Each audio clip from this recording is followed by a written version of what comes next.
Hi, this is Father Louis Scurdy, back with Friends of the Word, interviewing the men's group. Three of the gentlemen here, Bob and John and Jeff, have been with me for a while, and talking about different backgrounds that brought them to the men's group and what it represents in their lives as Catholic men. And Bob started with that, the role of Catholic men in today's families. I'm going to pick up with that with the rest of you. Go back to that and then we'll go forward. What do you think the role of Catholic men is today, and what can other men learn from your experiences? Either one of you, Jeff. Well, the role of Catholic men is to be good Catholic leaders in the family, I would say. I personally do not have my own family, but I look to my father, who's still alive, who, passed on the faith to me. My mother was very devout, but my father was not lagging behind. And certainly the practice of going to Mass on Sundays, praying the Rosary, and other devotional aspects of the faith were passed on to me. And did you do that growing up? Yes, with your father and mother? Yes. But with anyone at one point, at any point in the development, I had to make it my own. I appropriated it for myself. Sure. Otherwise, but I had the good example and the leadership of my dad, who was very strong in the faith. So, and I think that's one of Bob's points, that in order for the faith to be passed on, we need to nourish and encourage and support men in being good Catholic fathers and husbands in the home. Jeff, from your experience out there in the world, what kind of work do you do? I'm a consultant in the energy industry. Okay, so you come across a lot of different people, men and women. Right. As far as Catholic men, what's lacking in our society for Catholic men right now? Well, so it's kind of funny you mention that. Like, one of my clients happens to be a very devout Catholic, and he does business a certain way that I respect a lot because he's a man of faith. The people that I wind up doing business with are people that I have a thread of trust in, because I've known them a long time and we know how we each other operate. But the Catholic men, I guess, let me try to rephrase the question. The Catholic men in my life, I don't always know they're Catholic. I don't even oftentimes know they're Christian. Okay. But I just kind of keying off what John said, the reason I guess I wound up staying Catholic as long as I have is the habits I developed by going to church, because my father would always take us to church. I got to go to church, fine. So that helps. But the Catholic men in my world, it's really the people that express their Catholicism are really people in the men's club. That's pretty much it. Yeah. So what would you like to say to Catholic men in the world who are not part of the men's club?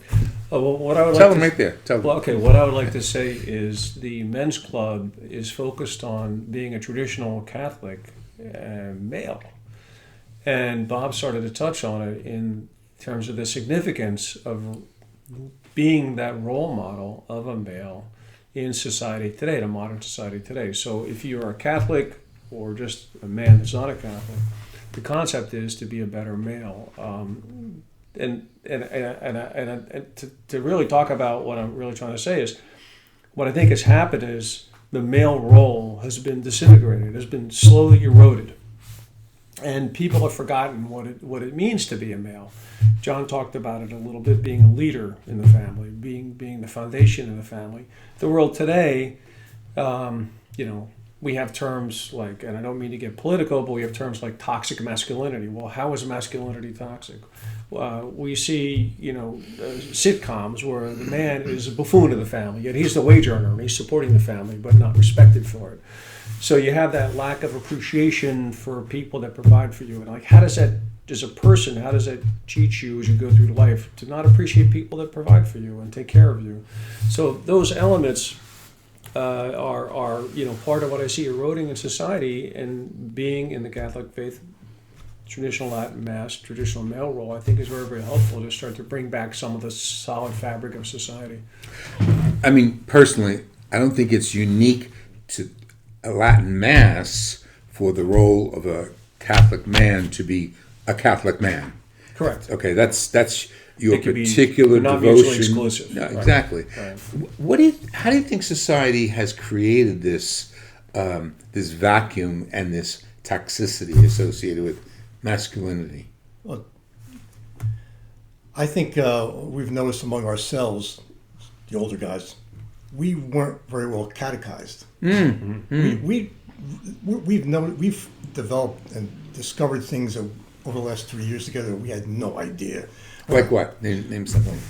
I'm gonna senior moment. Put you on the Well, spot. you could even just talk about the Ten Commandments that we just learned about. You know, all the elements behind each of the Ten Commandments. You know, like what constitutes going to church every day. So you just learned the 10, Baltimore Catechism style. Right. Well, we're using the Credo. I see that, yeah. It's very good. It's shorter, but it has some very questions and direct answers. It even says yes or no. And it explains a lot of things about the Catholic faith, and there's a big chapter on the commandments which we're going through. Because we don't have that background, and we're learning this.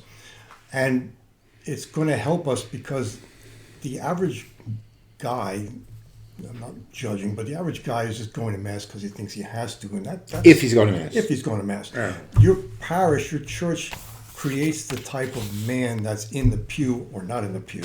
Men like to be challenged. They don't want to go to Mass and listen to a bunch of sappy songs, right? And then everything's sterile and, glad handling. They want to be challenged. They want to hear about the majestic nature of the faith. What do we do? What is it about? How are we going to put this into action? They want to be part of something that's bigger than themselves. Just coming to Mass on Sunday and hearing, they want to go to church and listen to a song about enter the arms of Jesus in love. That's nice, but if it's over and over and over, right, it doesn't give guys anything. So the average man, from Catholic male, from your perspective, wants to come to church to get a message as to how to be a Catholic male in 21st century. How to be a Catholic, how to be a better man, how to Of course, forward. yeah. How to be part of that and carry it forward. Okay. But if I could just add Please. that the reason for the group is to get support, because just coming to Mass, as Bob said, or belonging to a parish isn't enough. It seems like with the culture being against the church in so many ways, you need support. You need to know that you're not out there alone, and that's the beauty of, I think, the men's group. Within any parish. Within any parish, here it's traditional unique, that's great. or Novus Ordo, Yeah. you need more support, I think, than my father did in his day and age, Right, because right. the culture hadn't shifted so much during his formative years and early adulthood. So I think the beauty of this men's group is that we do come and support each other, encourage each other to learn more about the faith, to live it out, and to be good Catholic men. It's like my mother told me years ago that when she grew up in Jersey City during World War II, right? Mm-hmm. And she said a priest would take communion to someone shut in, and he'd have his hand over his heart and walk down the street, and people would fall to their knees all around him. Never would happen today. Oh, no. Never. Right? There's two things we don't do. Yeah. Right? There's a lot of guys here at men's group, and they think they're going to cry and they're going to sing Kumbaya. No, we don't do that. Okay? If you cry, it's on you. We don't do that. No. It's okay to cry. But you can cry, please. Well, we don't intend to do that. Yeah. We're not here small group sharing. We don't So do that. what was the message your mother gave you then? What the priest would bring the Eucharist to the sick person with his hand over his heart. What was the message? The society has changed so much. When the priest walked down the street doing that, holding communion, everybody around him would be on their knees, recognizing the fact that the Blessed Sacrament is coming down the street. We just go to church now and it's grab and go. Yeah. They say that most Catholics no longer accept the fact that the Eucharist is the actual body and blood of Christ. There's that story that I was told years ago by a former pastor of mine. He said there's a story of a Protestant minister who was talking to a Catholic and about the Eucharist and receiving communion, and the Protestant pastor said, "Listen, if I believe what you believe, if I believe that that was the actual body and blood of Christ, I wouldn't walk up there, I'd crawl." Now, Christ doesn't want us to crawl, but how many people just go up there and just not even thinking about what they're doing? So part of the focus of you guys gathering together, what's behind my memory is the Holy Name Societies that my father was part of. But I'm going to leave that on the side. So your focus as a men's group, a Catholic men's group, is one, to know more about the Catholic faith and use the journals and the literature we have today, but also to live it out. Yes. To go out of the church, to go out of this meeting place and live it out in society, in politics, in business, and with the family. Right. That's right. Okay. I remember the Holy Name Societies, and I'm sure there's tons of them around still, but they met on a regular basis. My father was part of them, and they may have prayed, but they were fundraisers, and they supported the church, and they were ushers, and they did a whole bunch of other stuff. Yeah. And when you have an insular family like that, because we came from Jersey City, everybody was Catholic, so every man, part of the parish, was Holy Name, So there was that commonality that we all shared. But that has shifted. That's gone. The secularization of society has moved in. So you are today challenged by society, I think you're saying. Yes. Yes. It's very much so. We've talked about that too. Some of us have some fears, more in the past, about what would happen, because our church is literally right on the sidewalk, and we're in a main thoroughfare. Yeah. So what happens is there's some organization that doesn't like Catholics so much, abortion, whatever. How can we protect the church? But we just talk about it. It's nothing big. But a men's group should not be seen as a provider of labor for the church. They can do that, and we do. Yeah. Good. But pastors, our pastor doesn't see us that way. He asks us if we could do things, like we painted this room, for example. But the main thing is what we're trying to do for each other. It's not you're going to be ushers, you're going to be whatever the church needs you. No, not necessarily. There are other guys who will do that. So what is necessary? We have a relationship with Christ. Okay, number one. Good. All of us are going to heaven. No man's going to be left behind. The goal is that every one of us gets to heaven, yes. And you work with each other to get to heaven. Right. Do you bring that home to your family? I do, yeah. Well, I am divorced, so I've got one of my sons living with me, and he comes to Mass from time to time.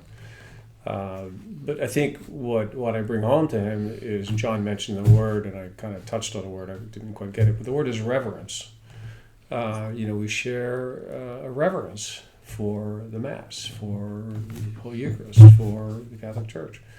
And he knows that. And I guess I think that's part of why he comes. He appreciates that reverence. So when I talked a little bit about how people have been trained not to appreciate anything that's given to them. You have a father that leads the family. You don't appreciate the father. You're entitled. You have a church that takes care of you. Do you really appreciate the church, what they do for you? Do you have an employer, or do you appreciate what the employer does for you? And I know there's situations with employers abuse people. That's not really what I'm talking about. But people have just, in my opinion, have given up on the whole exchange of giving and gratitude. Giving, it just doesn't exist. And you see this in the world. I see it everywhere. Yeah. Everywhere you turn, you see it. I see it. Fortunately, my clients aren't that way, but there's people I work with that are like, don't you understand? Like, you get back tenfold what you give. I was like, I'm not going to do anything until you pay me. No, you don't understand. Yeah. So that whole concept of everybody giving a little bit more. If you have a job to do, you do 100%, but then you do another 10 or 15%. Now you get that, I'll call it a philosophy, from meeting with the men's group? and the church? I see the men's group as a means to help imbibe that philosophy in others. You respect and you give respect and you get respect back. You give your devotion and you get devotion back from others. Okay, that could be any group doing that for very itself. simple mechanism. Yes. I want to know what's unique about the men's group here at the shrine, the Blessed Sacrament. We shrine. share a common reverence for our faith. And you get that out. In other words, I want to know why this particular group is different than the church next door. I'm sure they all go to church and they share a reverence to the faith. What's unique about your experience in the men's group? I think what Bob said, it's about reinforcing the role of men in society. Reverence for the male role in society. Okay. What's our job? We have a function. We need something. Men are built to do something. We're built to compete. We're built to achieve. We're built to protect. We're built to provide. We're built to do all these things. In the name of Christ. For the glory of God. Yeah. Right. We're supposed to do that, and we Okay. want to do that. Okay. But the reasons and the motivations that people have these days aren't particularly rooted in that. Rooted in, I guess, who the heck knows greed? I don't know. Society's general. Whatever, societal motivations are really different. I noticed one of you pointed out the picture on the wall of the knights with the cross on them. Templars. What was that? The Templars. Templars. That's a symbol of your Yeah, ministry? It's a mission. We have a Yes. mission. it's a picture of the Lord Templars, and there's a priest in the shadows in front holding up the Eucharist during consecration. Below it is the Latin rite in consecrating the Eucharist in Latin. We see ourselves as identified with the Templars. We're going out to help people and battle for Christ, but worshiping God and Christ who died for our sins and is present in the Eucharist. We're on our knees recognizing that.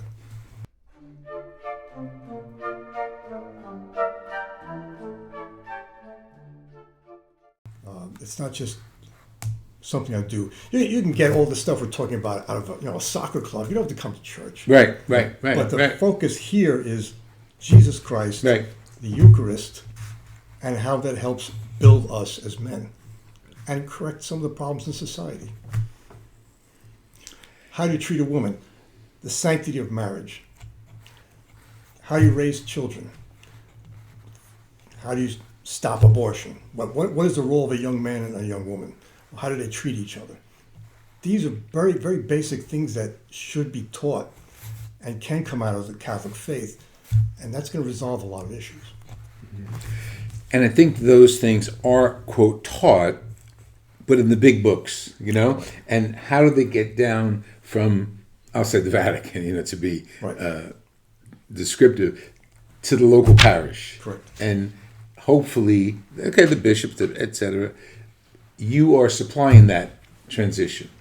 Yes, and that's what our bishop wants. He wants these men's groups in the churches to develop, bring men back into the church, make them realize they're part of something big, help the families. Great. Very important. Sure. Well, any last comments? We're going to have an interruption, then we'll come back. This has been Father Louis Scurti with 3 men who represent the men's group here at the Blessed Sacrament Men's Club here at the shrine, the chapel shrine of the Blessed Sacrament in Raritan, New Jersey. We'll be back.